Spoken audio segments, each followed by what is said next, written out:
नमस्कार। कभी ऐसा हुआ है कि बिजली का बिल देख के मतलब सिर घूम गया हो और सोचा हो कि अरे यार मैंने तो सारे वो कम वॉट वाले बल्ब लगवाए थे, एसी भी नया है, फिर ये बिल इतना कैसे आ गया? ये उलझन बहुत आम है और आज हम इसी से जुड़े एक बहुत बुनियादी लेकिन बेहद ज़रूरी फ़र्क को समझने वाले हैं, पावर और एनर्जी के बीच का अंतर। बिल्कुल। हमारे पास एक श्रोता का भेजा हुआ इनपुट है, इलेक्ट्रोवायरल पॉडकास्ट के एक एपिसोड का कुछ हिस्सा है जो इस कन्फ्यूजन को मतलब साफ करने की कोशिश करता है। तो आज हम इसी जानकारी के आधार पर पावर और एनर्जी के इस पूरे मामले को थोड़ा गहराई से देखेंगे, ताकि अगली बार जब कोई उपकरण खरीदें या बिल देखें तो चीजें ज्यादा साफ हों। जी। और ये समझना इसलिए भी बहुत जरूरी हो जाता है क्योंकि जैसा आपने कहा ना, ये दोनों शब्द पावर और एनर्जी लोग अक्सर एक ही समझ लेते हैं, अदल बदल कर इस्तेमाल करते हैं। लेकिन टेक्निकली देखें या प्रैक्टिकली, ये दो अलग चीजें हैं और इनको ठीक से समझना हमें एक स्मार्ट कंज्यूमर बनाता है। सही उपकरण चुनना हो या बिजली बचानी हो, ये समझ जरूरी है। वो पॉडकास्ट का सोर्स भी यही कहता है कि ये गलतफहमी कई बार नुकसान करा देती है। बिल्कुल। तो चलिए शुरू करते हैं। स्रोत में जो पहली बात है वो इनके गणितीय रिश्ते मतलब फॉर्मूले को लेकर है। हम में से कई लोगों को शायद स्कूल की फिजिक्स याद हो थोड़ी बहुत। Power is equal to energy time, ऐसा ही कुछ था ना? हाँ हाँ, बिल्कुल। पावर निकालने के लिए कुल खर्च हुई एनर्जी को जितना समय लगा उससे भाग दे देते हैं। Power is equal to energy time. और इसी को अगर पलट दें मतलब एनर्जी निकालनी हो तो फिर पावर को टाइम से गुणा कर देंगे। Energy is equal to power into time. जी, energy is equal to power into time. अब ये फॉर्मूले देखने में तो सीधे लगते हैं, है ना? हाँ, लगता तो सीधा सा गणित है। पर इनमें जो छिपा है ना, वो बड़ा महत्वपूर्ण है। पहला formula, power equals energy time, ये असल में पावर की परिभाषा ही है। ये बताता है कि एनर्जी कितनी तेजी से इस्तेमाल हो रही है या पैदा हो रही है। ये एक रेट है, एक रफ्तार, जैसे गाड़ी की स्पीड होती है ना। अच्छा, तो पावर हुई रफ्तार कि भाई कितनी तेजी से बिजली या एनर्जी खर्च हो रही है। ठीक है, तो फिर एनर्जी क्या हुई? एनर्जी हुई कुल मात्रा। वो दूसरा फॉर्मूला यही दिखाता है, energy equals power into time. ये बताता है कि किसी खास समय में उस रफ्तार यानी पावर से चलते हुए कुल कितनी ऊर्जा खर्च हुई या बनी। तो एक तरह से पावर स्पीडोमीटर की रीडिंग है, अभी की रफ्तार, और एनर्जी है ओडोमीटर की रीडिंग, अब तक कुल कितनी दूरी तय हुई। वो स्रोत इस फर्क पर काफी जोर देता है। हम्म, ये रफ्तार बनाम कुल मात्रा वाला फर्क ये वाकई जरूरी लग रहा है समझने के लिए।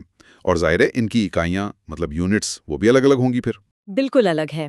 पावर यानी वो रफ्तार, उसको हम नापते हैं वॉट में, लिखते हैं डब्ल्यू। जी। आपने देखा होगा ना, उपकरणों पर लिखा होता है 10 वॉट का एलईडी बल्ब, 1500 वॉट का गीजर वगैरह। हम्म। ये उनकी पावर रेटिंग है। हाँ हाँ, वॉट रेटिंग तो बहुत कॉमन है, सब उपकरणों पे होती है लगभग। और एनर्जी की इकाई? एनर्जी की जो स्टैंडर्ड वैज्ञानिक इकाई है, हम्म, एसआई यूनिट जिसे कहते हैं, वो है जूल। जूल। जे से लिखते हैं। लेकिन जैसा स्रोत में भी बताया गया है, हमारे रोजमर्रा के बिजली के इस्तेमाल के हिसाब से ना, जूल बहुत ही छोटी यूनिट पड़ जाती है। अच्छा।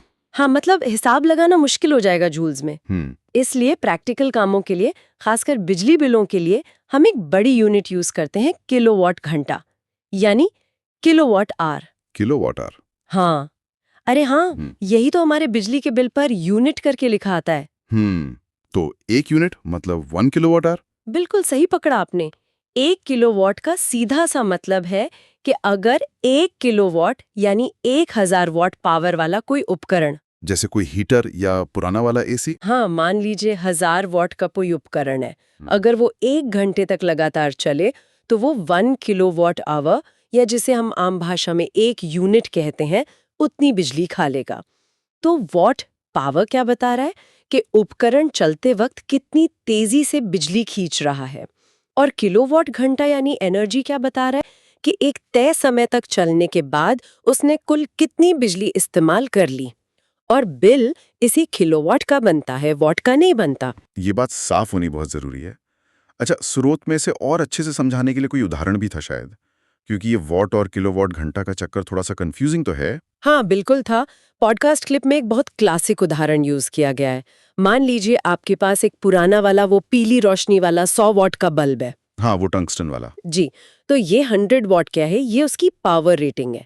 ये बता रहा है कि जब ये बल्ब जलेगा तो ये हर सेकंड लगभग 100 जूल एनर्जी खींचेगा। क्योंकि 1 वॉट का मतलब होता है 1 जूल प्रति सेकंड। तो ये हुई उसकी एनर्जी खींचने की रफ्तार। ठीक है, 100 W मतलब रफ्तार। ओके, अब आगे।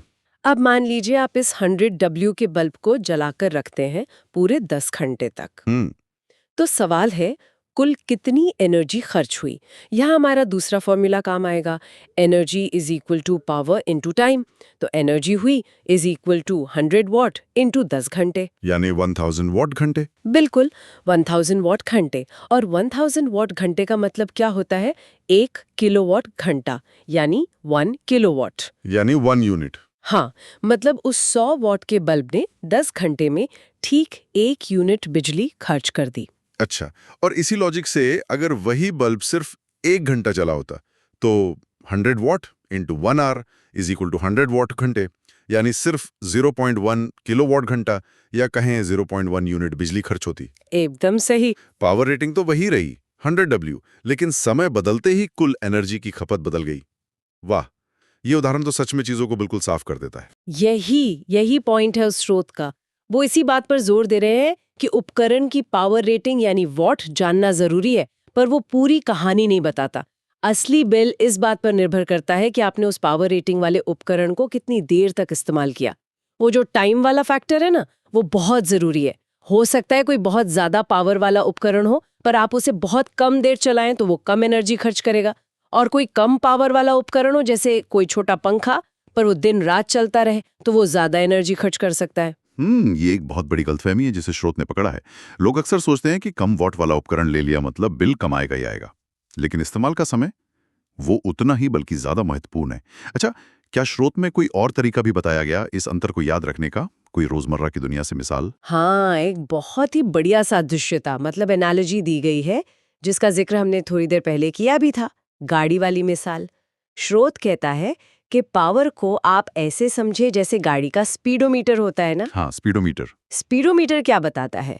वो बताता है कि गाड़ी अभी इस वक्त कितनी तेज चल रही है, जैसे 50 किलोमीटर प्रति घंटा या 80। ये उस पल की रफ्तार है, एक रेट है। ठीक है, power is equal to speedometer, समझ गया। तो एनर्जी? एनर्जी को समझे गाड़ी के ओडोमीटर की तरह। ओडोमीटर, जो कुल किलोमीटर बताता है। हाँ, ओडोमीटर ये बताता है कि गाड़ी जब से चलना शुरू हुई है तब से लेकर अब तक कुल कितनी दूरी तय कर चुकी है। जैसे मान लीजिए 15,200 किलोमीटर। ये कुल मात्रा है जो समय के साथ जुड़ती जाती है, बढ़ती जाती है। आपकी स्पीड बीच में कम ज्यादा होती रहती है, पर ओडोमीटर तो कुल चली हुई दूरी को जोड़ता रहता है। अरे वाह! स्पीडोमीटर यानी पावर जो रेट बताता है, और ओडोमीटर यानी एनर्जी जो कुल मात्रा बताता है। ये तुलना तो कमाल की है। इससे तो ये फर्क बिल्कुल दिमाग में बैठ जाएगा। जैसे गाड़ी चलाते वक्त हम स्पीड भी देखते हैं और ये भी ध्यान रखते हैं कि कितना चल लिए या कहाँ तक जाना है, वैसे ही बिजली के मामले में पावर और एनर्जी दोनों की अपनी अपनी जगह अहमियत है। बिल्कुल। और स्रोत इसी अहमियत को अलग अलग करके समझाता भी है।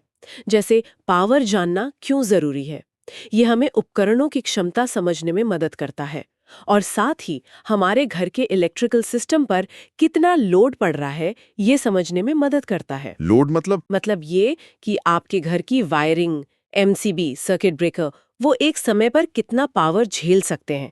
जैसे अगर आप एक नया एसी खरीद रहे हैं तो उसकी पावर रेटिंग जानना जरूरी है। मान लीजिए 1500 वॉट है या 1.5 किलोवाट। इससे पता चलेगा कि उसे चलाने के लिए आपके घर की वायरिंग ठीक है या नहीं, या उस सर्किट पर और कितने उपकरण चल सकते हैं। अगर आप एक साथ कई सारे हेवी मतलब ज्यादा पावर वाले उपकरण चला देंगे तो कुल पावर लोड बढ़ जाएगा। फिर हो सकता है एमसीबी ट्रिप कर जाए या वायरिंग गर्म हो जाए। अच्छा, हाँ, ये तो होता है, खासकर सर्दियों में गीजर और हीटर एक साथ चला दिए तो। जी, या फिर इन्वर्टर या जनरेटर का साइज चुनना हो तो भी आपको अपने घर के कुल पावर लोड का अंदाजा होना चाहिए कि एक समय पर अधिकतम कितने वॉट की जरूरत पड़ सकती है। ठीक है, तो पावर रेटिंग सिस्टम की क्षमता और तात्कालिक जरूरत के लिए जरूरी है, और एनर्जी जानना क्यों जरूरी है? इसका जवाब तो शायद हमें पता है, बिल। हाँ, मुख्य कारण तो वही है। एनर्जी जो हम किलोवाट आवर में नापते हैं, वही चीज है जिसकी हम असल में खपत करते हैं, और उसी का हमें पैसा देना होता है।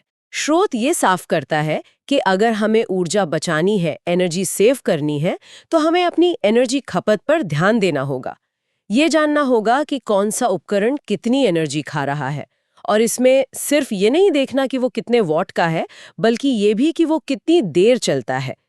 इससे हमें पता चलेगा कि कौन से उपकरण ज्यादा बिजली पी रहे हैं, फिर हम या तो उनका इस्तेमाल कम कर सकते हैं या उन्हें ज्यादा कुशल मतलब इफिशिएंट मॉडल से बदल सकते हैं। हाँ, यहीं पर वो कुशलता या एफिशिएंसी वाली बात आती है, जिसका जिक्र आपने शुरू में किया था। स्रोत इसके बारे में क्या कहता है? क्या कम पावर रेटिंग का मतलब हमेशा ये होता है कि उपकरण ज्यादा एफिशिएंट है? एफिशिएंसी का मतलब है कि कोई उपकरण अपना काम करने के लिए, जैसे बल्ब है तो रोशनी देने के लिए, एसी है तो ठंडा करने के लिए, कितनी कम एनर्जी का इस्तेमाल करता है। अब हो सकता है 2 बल्ब हों, दोनों ही 10-10 वाट के हों, लेकिन एक बल्ब दूसरे से ज्यादा रोशनी देता हो, तो जो ज्यादा रोशनी दे रहा है समान वॉट पर, वो ज्यादा एफिशिएंट हुआ ना। हाँ, सही बात है। या फिर एसी का उदाहरण ले। मान लीजिए एक पुराना 1500 वॉट का विंडो एसी है और एक नया 5 स्टार रेटेड 1500 वॉट का स्प्लिट एसी है। अब दोनों की पीक पावर रेटिंग शायद 1500 वॉट ही हो। हाँ। लेकिन नया वाला एसी अपनी बेहतर टेक्नोलॉजी जैसे इन्वर्टर कंप्रेसर वगैरह की वजह से क्या करेगा? वो कमरे का तापमान मेंटेन करने के लिए शायद हर समय फुल पावर पर नहीं चलेगा। वो अपनी पावर कम ज्यादा कर सकेगा। अच्छा, वो लगातार 1500 वॉट नहीं खींचेगा? शायद नहीं। जब कम ठंडक की जरूरत होगी तो वो कम पावर पर चलेगा। नतीजा क्या होगा कि समान ठंडक देने के बावजूद हो सकता है नया वाला एसी पूरे दिन में कुल मिलाकर कम एनर्जी किलोवाट आवर की खपत करे। ओह, अच्छा। तो पीक पावर रेटिंग एक चीज है और असल में वो कितनी एनर्जी कंज्यूम कर रहा है वो दूसरी चीज है। बिल्कुल।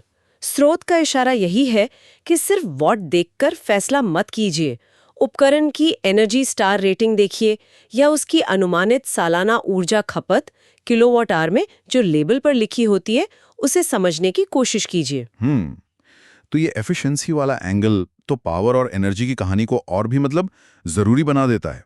यानी हमें सिर्फ पावर, वॉट और टाइम आर ही नहीं देखना, बल्कि ये भी देखना है कि उस पावर का इस्तेमाल कितनी कुशलता से हो रहा है, ताकि जो कुल एनर्जी किलोवाट आवर है वो कम से कम खर्च हो। ये जानकारी तो वाकई जब कोई नया फ्रिज, एसी, टीवी खरीदने जाएं तो बहुत काम आ सकती है। रूप से आजकल तो अच्छी बात यह है कि ज्यादातर बड़े उपकरणों पर एनर्जी लेबल लगे होते हैं। भारत में जैसे वो BEE स्टार रेटिंग होती है, वो लेबल असल में यही बताते हैं कि ये उपकरण अंदाजन साल भर में कितनी यूनिट किलोवाट घंटा बिजली खाएगा। और ये अनुमान उसकी पावर रेटिंग, औसत इस्तेमाल के घंटे और उसकी एफिशिएंसी इन सबको मिलाकर निकाला जाता है। तो स्रोत हमें यही सलाह देता है एक तरह से कि इन लेबल्स को पढ़ना और समझना सीखिए। ये बहुत काम की चीज है। बिल्कुल। तो अगर हम आज की इस पूरी बातचीत को समेटें तो हमने इलेक्ट्रोवायरल पॉडकास्ट के उस हिस्से के आधार पर पावर और एनर्जी के बीच के कई जरूरी फर्क समझे। पहला तो था परिभाषा और फॉर्मूला। पावर यानी एनर्जी के इस्तेमाल की रफ्तार P = E T, और एनर्जी यानी कुल इस्तेमाल हुई मात्रा E = P × T। जी। दूसरा, उनकी इकाइयां, पावर के लिए वॉट W और एनर्जी के लिए जूल J, लेकिन प्रैक्टिकल यूनिट किलोवाट घंटा kWh जो हमारे बिल की यूनिट है। हाँ।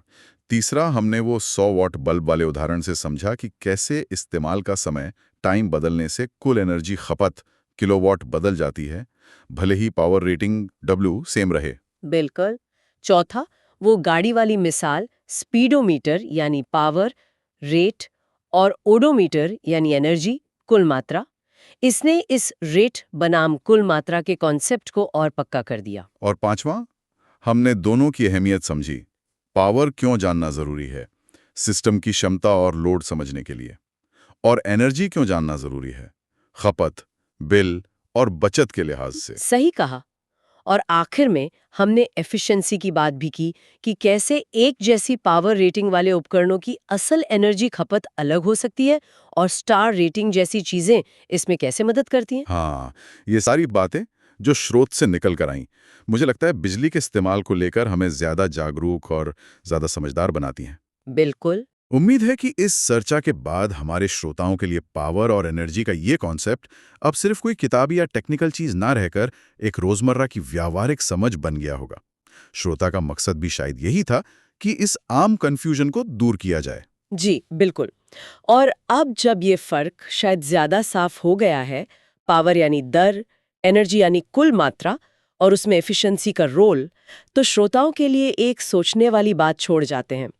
अगली बार जब आप कोई नया बिजली का उपकरण खरीदने जाएं, तो क्या आप सिर्फ उसकी पावर रेटिंग W या उसकी शुरुआती कीमत देखकर फैसला करेंगे, या फिर आप उसकी एनर्जी एफिशिएंसी रेटिंग जैसे स्टार रेटिंग और उसकी अनुमानित सालाना एनर्जी खपत किलोवाट आवर में को ज्यादा वजन देंगे, ये जानते हुए कि लंबे समय में जो असली बचत होनी है वो शायद वहीं से होगी। इस पर सोचिएगा जरूर। हो सकता है इसका असर आपके अगले बिजली के बिल पर दिखे। अगर आपको ये वीडियो पसंद आया हो तो इलेक्ट्रो वायरल चैनल को सब्सक्राइब करें, लाइक करें और अपने दोस्तों के साथ शेयर करें। मिलते हैं नेक्स्ट वीडियो में, तब तक के लिए स्टे पावर्ड, स्टे सेफ।